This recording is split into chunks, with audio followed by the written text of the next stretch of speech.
le réseau de téléphonie mobile MTN Bénin était aux côtés du gouvernement dans la mise en œuvre de sa stratégie de riposte à la Covid-19. Ucho Fodil, directrice générale du dit réseau, fait ici le point des actions engagées, celles en cours et celles à venir dans ce cadre. Consciente que le mal n'est pas encore vaincu, elle exhorte les populations à redoubler de vigilance dans le respect des gestes barrières. Madame la directrice, depuis l'avènement de la Covid-19, MTN Bénin a mené diverses actions dans le cadre de la sensibilisation et de la prévention. Quel point pouvez-vous en faire à ce jour?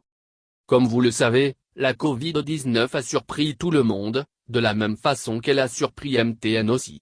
La première chose à laquelle nous avons pensé, c'est comment protéger nos employés.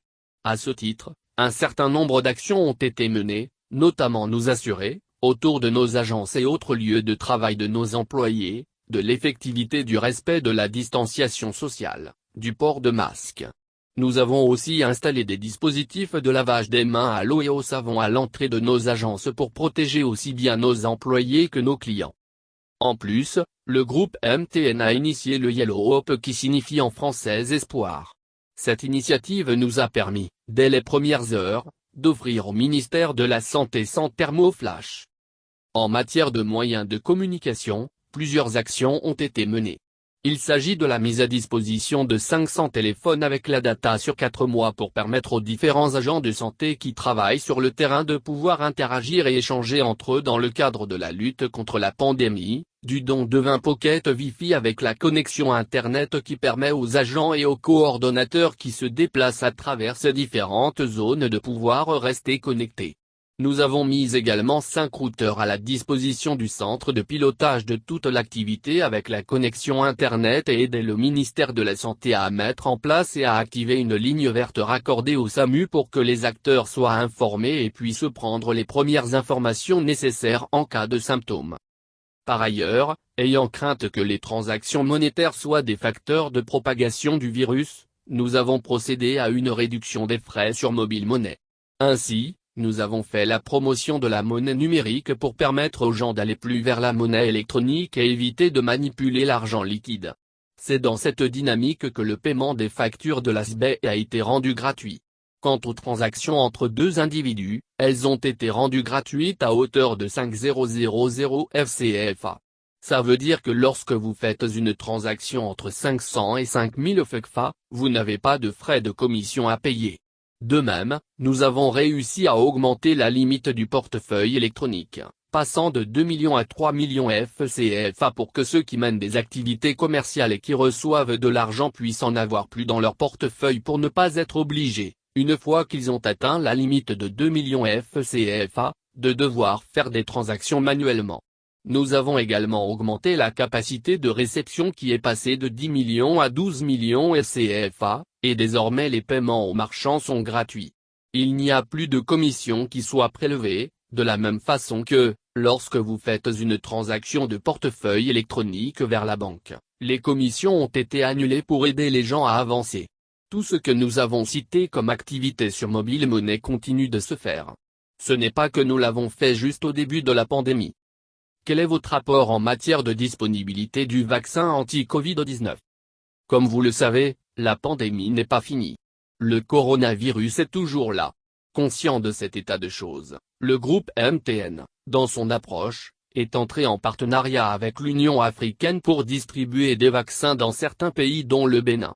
La quantité de vaccins prévue pour le Bénin est de 63 000 doses qui permettront de vacciner 21 000 personnes à raison de 3 doses par individu. Ces vaccins sont destinés spécialement au personnel soignant, aux professionnels qui sont au front et qui se battent contre la maladie tous les jours. On constate une caravane de MTN dans le pays. Qu'en est-il? Puisque la maladie n'est pas finie, nous estimons que notre rôle, en tant qu'entreprise citoyenne dans le pays, c'est de continuer à permettre aux gens d'avoir l'information. À l'heure où je vous parle, il y a, à travers le pays, une caravane d'éducation où nous avons des vans qui sont installés dans les différentes régions de notre pays pour rappeler aux gens la nécessité de continuer à respecter les gestes barrières, de se prémunir contre la maladie et les inviter à se conformer au plan de vaccination du gouvernement. À part la caravane de sensibilisation, quelles autres actions vous menez directement sur le terrain, notamment au niveau des écoles, des marchés? Actuellement, nous avons un projet qui nous permet d'offrir des dispositifs de lavage des mains.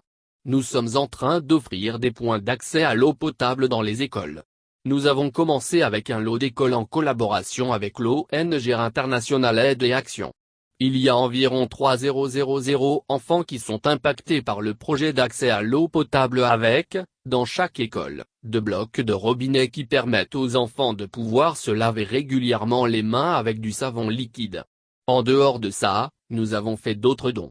Nous avons, par exemple, rencontré les femmes du marché d'Antokpa à qui nous avons offert des vivres, parce que dans cette période, il y a eu des difficultés en termes de vente dans les marchés.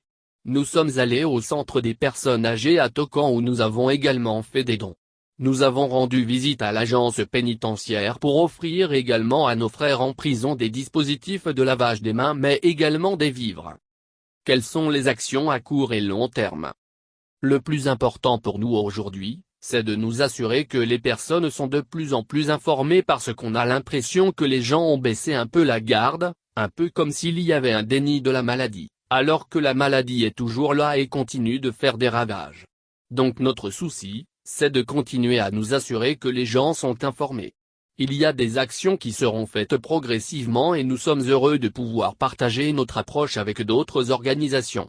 À cet effet, nous avons pensé à des partenariats avec le gouvernement pour adresser les questions qui pourraient se poser.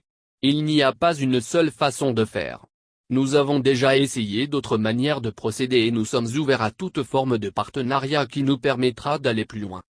Au regard de la manière efficace dont la Covid-19 a été gérée au Bénin, je voudrais féliciter notre gouvernement. Cela a été bien géré, par rapport à ce qui a été fait ailleurs. Nous pensons qu'il faut s'appuyer sur ça et continuer à appuyer les actions du gouvernement qui vont dans le sens de cette bonne gestion de la pandémie. À très court et, peut-être, à long terme, il est important que nous puissions continuer à nous assurer de la sécurité de nos employés, des personnes qui viennent visiter nos agences et qui viennent faire des transactions chez nous. Vous avez certainement remarqué qu'ici à la direction générale, les bureaux sont presque vides parce que nous nous assurons qu'il n'y ait qu'une partie des employés qui viennent dans les bureaux et quand ils sont là, il y a protocole à respecter pour faire en sorte que ceux qui viennent au service soient des personnes saines et éviter les transactions qui font que la maladie peut se développer et se propager. La plupart de nos collègues continuent de travailler de la maison. C'est vrai que nous avons envie de revoir tout le monde mais c'est important qu'ils soient en bonne santé. Leur santé est plus importante que le besoin d'avoir tout le monde ensemble. Donc nous continuons d'informer et nous continuerons à appuyer les différentes actions du gouvernement. Je voudrais également ajouter qu'à moyen et long terme, nous allons aussi nous appuyer sur l'éducation des enfants. Nous avions dit tantôt que nous avons ouvert l'accès à certaines plateformes d'éducation de façon gratuite pour appuyer le ministère de l'Éducation. Nous avons fait un vrai abattage de coûts sur la cession de la data au ministère pour permettre aux étudiants d'avoir accès à des cours en ligne. Nous allons continuer à le faire. S'il y a des difficultés de retour à l'école de l'ensemble des apprenants, nous allons nous assurer qu'ils puissent avoir accès aux documents de cours pour poursuivre leur formation. Nous pensons également aux PME qui souffrent aussi de la pandémie à cause de tout ce que cela engendre comme difficulté. Nous sommes convaincus qu'aujourd'hui, il y a différentes plateformes qu'on peut mettre à leur disposition pour alléger leur façon de travailler et leur faciliter la vie. Ce sont des questions sur lesquelles nous réfléchissons et nous allons intervenir pour porter assistance à ces PME. Quel message avez-vous à l'endroit des populations? Mon premier message adressé à tout le monde est d'être en bonne santé. Faites attention à vous, protégez-vous. Nous devons continuer à respecter les gestes barrières parce que la Covid-19 est toujours là, ce n'est pas fini. La maladie est dangereuse et on doit continuer à se laver régulièrement les mains, porter les masques, nous assurer que nous sommes à bonne distance lorsque nous devons interagir avec quelqu'un. La Covid-19, c'est vrai qu'elle est dangereuse mais, en même temps, la vie doit continuer. À chacun d'entre nous d'en prendre conscience et de savoir que, même dans nos interventions, il y a de nouveaux horizons que nous pouvons scruter pour avancer. Aujourd'hui, nous avons la technologie qui nous permettra de pouvoir avancer dans tout ce que nous faisons, dans nos activités.